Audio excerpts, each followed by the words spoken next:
Hello, what's up? We having a good day? Yes? Good, got that out of the way. I have a mint in my mouth. I'm just going to take it out, so just no one look.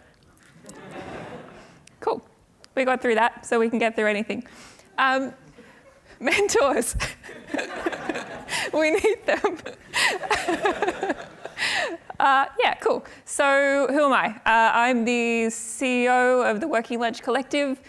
So that's a company that does a mentorship program, essentially. We do a few other things too, but the mentorship program is the core of it. And what we do, we started about 2 years ago, and the whole idea is kind of bringing people together, entry-level people with people who are established and amazing and really good at their jobs, and we help them through their first sort of couple of years of navigating the industry. So the program runs from March until October usually, and we try to navigate all kinds of things. So we talk about networking and freelancing, we talk about harassment and safety, we talk about how to invoice and everything in between. So I also make games. So I made a game called Rumu, which I was the game writer on a couple of years ago. I previously was making serious games for stuff like hearing rehabilitation, all that kind of stuff, and I've just recently joined Wargaming as a product manager there. So yeah, I love New Zealand. Just wanted to let you know. Well, Wellington is my retirement plan. So if anybody's got any leads on like a backyard I can camp in or anything like that, that's how I plan to spend the rest of my life. So just keep me posted. Okay, there are some rules to my talk. I'm hoping that you'll ask questions at the end. I'm going to try and get through it quickly enough for you to ask questions. But if I talk too long, which I am known to do, feel free to tweet them at me or just sort of bail me up outside is fine too. You are also giving this talk. How do we feel about that? Good? Feeling good? Okay, cool. There's going to be a part later in the talk where I'm going to ask a question, and I would love for you to tweet the answer, and that is going to be an important part of something later, which is a secret. So right now, if you could, while I'm talking, I'm going to be talking about mentors, so this shouldn't be hard.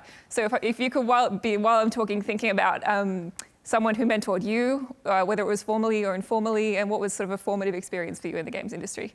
And the last rule is you have to laugh at my jokes. That's it. Good job. Who is that? Gold star. Mentorship, it's good.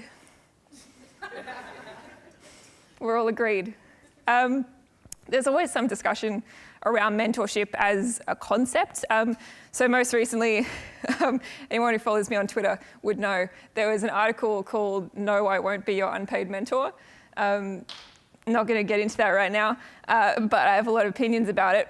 But basically, I only have half an hour to give this talk. But I think critique of how and why we mentor is really valuable, and we should never stop critiquing our own actions. But I also think it's really easy to lose sight of exactly what mentorship is amongst all of that critique and all of that self-analysis. And mentorship in itself is already kind of a nebulous word. So when you're starting from that, it's easy for things to get too abstract. So I'm going to try and ground it in very practical terms today. So an establishing point of all of this is, who can be a mentor? So, could be any of these things. Mentors could be guides or coaches. They could be your mum. They could be a friend's mum. They could be a wizard you met under a tree. It could really be anyone. So mentor is sometimes used interchangeably for a lot of other things, but that's not necessarily a bad thing, and I often do it myself, and shortly I'll run you through kind of how I figure that out. But I think it's really worthwhile to come from a more structured place when we are thinking about mentorship as a concept. So this really helps and informs you if you're thinking about becoming a mentor or if you're looking for a mentor. So this is an axis that I like. It's from Quiet Leadership. I think that I really like this axis because it embraces kind of the fluidity of all of these terms and the fact that they can intersect. And I like that it's grounded in what these people actually do. So whether it could be asking you questions, guiding you towards finding your own answers, giving you solutions, which is sort of more traditionally what we associate with teaching and coaching, and telling you from their own experience, which is often something that mentors do. And then when we get to the problem area, that's generally where mentors don't go. So that's counselling and management consulting and things that people should get paid money to do. So that white line, I don't know if you can really see it very well on this screen, but that white line is kind of where we put working lunch mentorship. So we go fluidly between those things depending on the case, depending on the pairing, and I would love to talk to you more about that when I have more time, but I'm going to try and get through a lot of information with you. So in more detail, this is what we do with the two types of mentors in the program. So, core mentors. This is the more traditional formal mentorship that you'll read about in sort of corporate handbooks and things. So a formal mentorship is usually defined as an ongoing relationship based on achieving specific goals and objectives. It has a defined structure, and the structure is a really important part of what I think makes the working lunch valuable, because how many times have you kind of been hesitant to describe someone as your mentor? Someone who's just sort of in your life, who you respect and admire, but you don't sit down, there are no worksheets involved, so you're not sure if you can call them your mentor. So a formal mentorship is kind of the other end of the scale. So yeah, our core mentors is what we call them. They have one-on-one relationships with their mentors. They specialize in your interest area. They attend all of our workshops, so they have all that face time. They do check-ins outside of the events. They keep mentees accountable for their goals, and in that way they kind of act as a coach. And they seek out and facilitate opportunities and introductions. So the difference between mentoring and coaching, I think, is a really interesting one. So traditionally, how you would think of a coach, or what coaching as a verb. That's a verb, right? I'm getting nods. Yeah, cool. I do games, not words. And so a coach tries to train you to come up with your own solutions rather than telling you what they would do. So it's the old, like, teach someone to fish and they'll be able to fish. I assume. Not me. But guest mentors. So guest mentors are really valuable too. So like, I would consider that you need to have the whole ecosystem of mentorship for it to work effectively. So your core mentor, your go-to person, you're sitting down, you're reviewing your goals, you're setting goals together, you're encountering problems together, you're getting advice, maybe you're getting some coaching. But it's also good to have an informal mentor or a guest mentor. So an informal mentorship is a natural relationship that develops with loose or no structure based on sharing knowledge. So does that sound familiar to a lot of people? Yeah, those are the people where you're like, oh, can I call you a mentor? I don't know if it's like presumptuous of me to say that.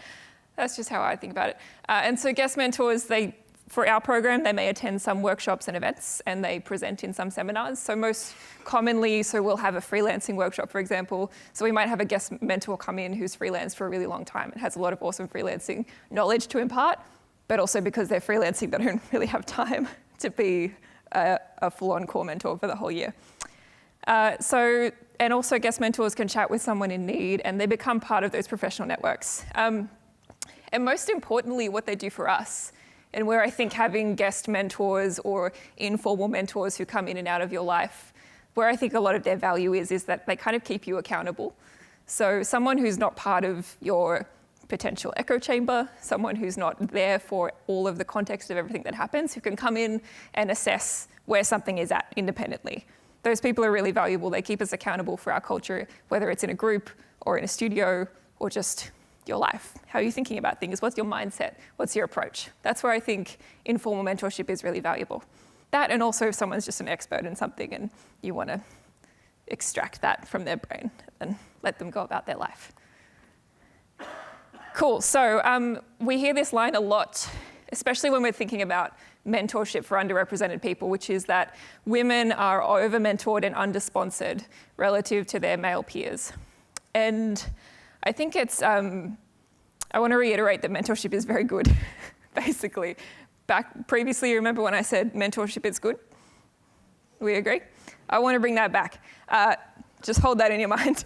So I think it's really easy when we talk about how women are under-sponsored to think of that means that mentorship is not valuable. What this actually means is that we need, again, the whole ecosystem. We need both. So what's the difference? So this is from the National Centre for Women and Information Technology. They have a bunch of really lovely infographics, so I would encourage you to check them out. So they say sponsors act and mentors advise. So sponsors it's somebody who is in your organisation or in your workplace who can advocate for you at a level above where you're at. So a sponsor might be somebody who has a mentorship relationship with you in the workplace and who then can advocate for you to be given opportunities, can advocate for your skills that maybe you haven't proven in the workplace yet, and can advocate for your potential. And mentors, under this definition, advise. So mentors are equally as important. They can help reduce isolation and stress, make you feel a part of the community, a part of the industry, make you feel important, build confidence, and give you tips and strategies and speak from their own personal advice. So, top 3 bits of mentorship: nonsense. So while sponsorship's kind of something that you would have to talk to your boss about, I've decided that I am your boss right now for the next 15 minutes. So I brought along 3 of the things that come up a lot when we're thinking about becoming mentors. So the number 1 is that mentees should be your younger self. And this is not true. So it's really, really tempting to want to mentor someone who reminds you of yourself, who you see all of your past mistakes and potential in, and you want to help mold them and shape them and turn them into you, but better. And that's not necessarily a bad thing. I've done that. And we've had people in our program who do that too. But what we miss when we do that is we tend to gatekeep our communities from people who are different to us. And it's really valuable as a mentor to have a mentee who challenges you to think differently, who challenges your preconceived notions. And if a mentoring relationship is just as valuable for you as it is for them, then everybody wins. The other one is that mentorship is a 2-person activity only. Now this I disagree with because the whole structure of our program is group mentoring and one-on-one mentoring. Again, I think when you're thinking about becoming a mentor, it's important to think not just about what value you can give to others, because that's obviously the first point that you're coming from, but what value will you get out of it? How will this enrich your life to make sure that you can have longevity as a mentor? So think about mentorship as a group activity. Do you have people in your life, your peers at your company, or within your community, within your group of friends who are also interested in mentoring? So how about you all get together with your mentees, people who remind you of you, people who challenge you, people who are different to you, people who need an opportunity, and how about you all just go and have lunch? And how about you try and do that every 6 weeks for a year? And then that's how we created the Working Lunch. And now it's a company. So you don't actually have to make a company and do all that part.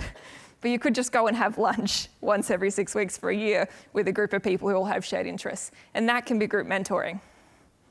And the third one is that mentors need to know everything.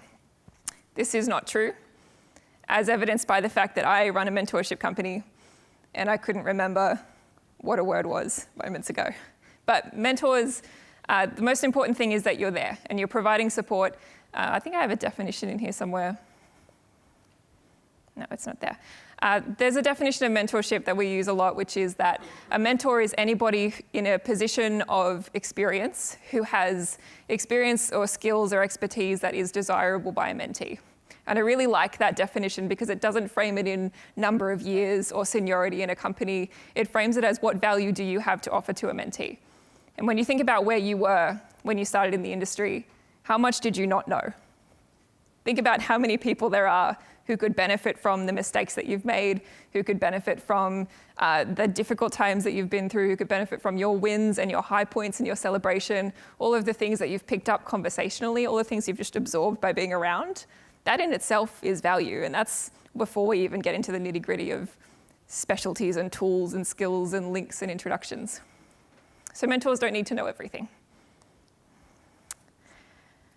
So this is the question that I want you to tweet about. Why should you be a mentor? This is a conversation I have with a lot of people all the time. So often when people are coming from that place of, I feel like an imposter, I don't think that I deserve to be a mentor, we're thinking about a mentor as this like perfect, shiny person. When I think about a mentor, previously I would think about this woman with like rich lady hair and like a pantsuit and like an expensive handbag and like cool stuff. Who never makes any mistakes and like has someone bring her a green juice and like but that's not me, but I'm still a mentor.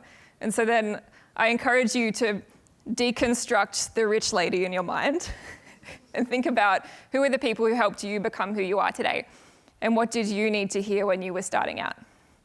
All the people who helped you, all the people who shaped you into the person that you are, these people are real people with flaws and people who have made mistakes and people who might have hurt you, people who might have hurt others, but they're still mentors, they're still provided value to you. You don't have to be a perfect person, you don't have to know everything. You just have to be you for all that you are. So please tweet with the hashtag We Need Mentors and then I will have a surprise for you later. So the last one I wanted to touch on is the question I get all the time: how do I get a mentor? I cannot get you a mentor right now. I am one person.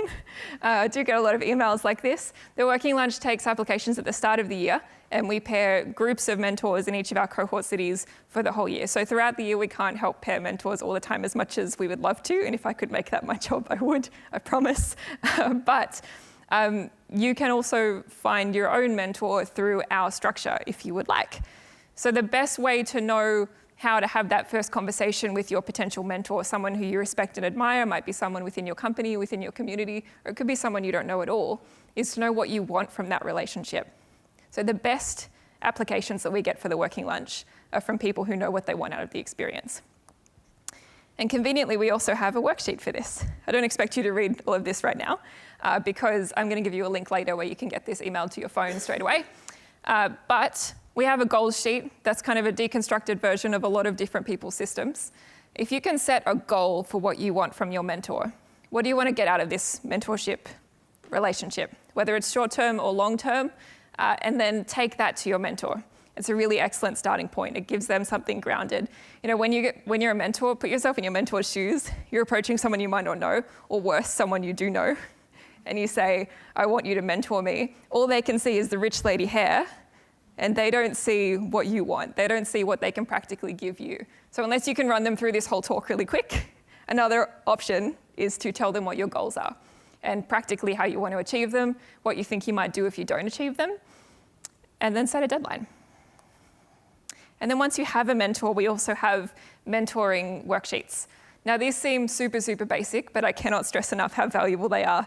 So if you fill this out every time you have a session with your mentor, and it doesn't matter how regular they are, it might be every 2 days, it might be every 6 months, it might be once a year, but this keeps you accountable. This is what my goal is. This is what I did since the last time we spoke. This is what we talked about in the session. This is what I'm going to do. And most importantly, this is what my mentor is going to do. Likely your mentor is a busy person.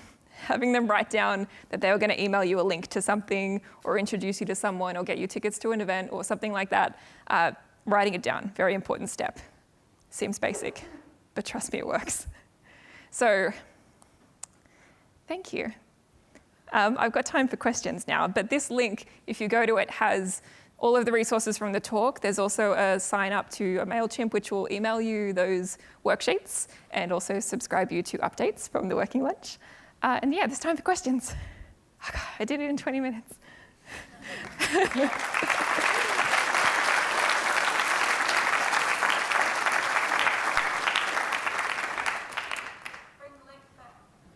Oh, it's gone? I didn't take it away. That wasn't me. Can we? I think there's no one there. We're on our own. Yeah, he's gone. Cool. Does anyone have any questions while we're waiting? Yeah. How do you know if you're a mentor? Okay, so the question was, how do you decide if you're a mentor or a mentee? Yeah, that one's really tough. So for us, here's our guy. That one's really tough. So for us, we define mentee as someone who's entry level because we're an entry level mentorship program. But that being said, it really depends on who your mentor and mentee is. You know, what's your goal? If you want to learn about how to run a studio and you then someone with studio management experience that is desirable to you is mentor level. So it all comes down to ultimately, you know, every mentoring relationship is unique and dependent upon what the goal and the structure of it is. I know that's a fluffy answer, but it's the only one. Someone there. I'm not, oh, it's fine. You just have to yell. Yeah, that's fine. I can feel that.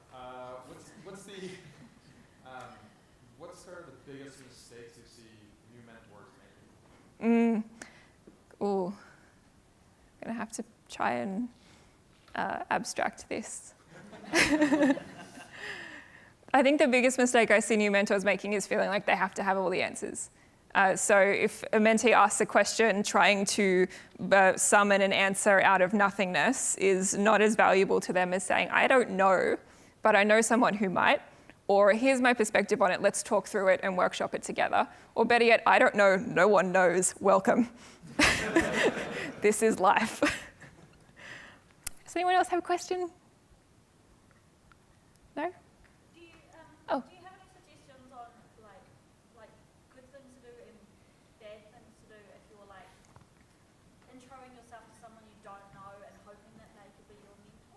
Yeah, I think the first one is the context of that conversation is really important. So for example, barreling someone up straight after a talk and saying, can you be my mentor? This is what I want to achieve. I want to be the greatest sound designer in the world, and these are all the games that I like, and I want to do it in 6 months is not the best way to have that conversation. So I think being really respectful of their time and being considerate of the context is the first step to make sure that that's right for them. I think the best way to do it also is to get a bit of a read on what that person's vibe is socially. So Noni gave a talk yesterday about unconventional networking, and part of it was about becoming friends with somebody first and understanding what their boundaries are and what level of communication they're comfortable with. So for example, I'm a lot more comfortable communicating via email. So if someone was to email me and say, I'm looking for a mentor, this is my goal, this is what I want to get out of it, this is the kind of time commitment I'm thinking of, what do you think? Then that gives me something to go off, more than, I really want a mentor, will you be my mentor? Which I understand and am empathetic to, but not a lot of people will be very receptive to that. So clarity and purpose and context.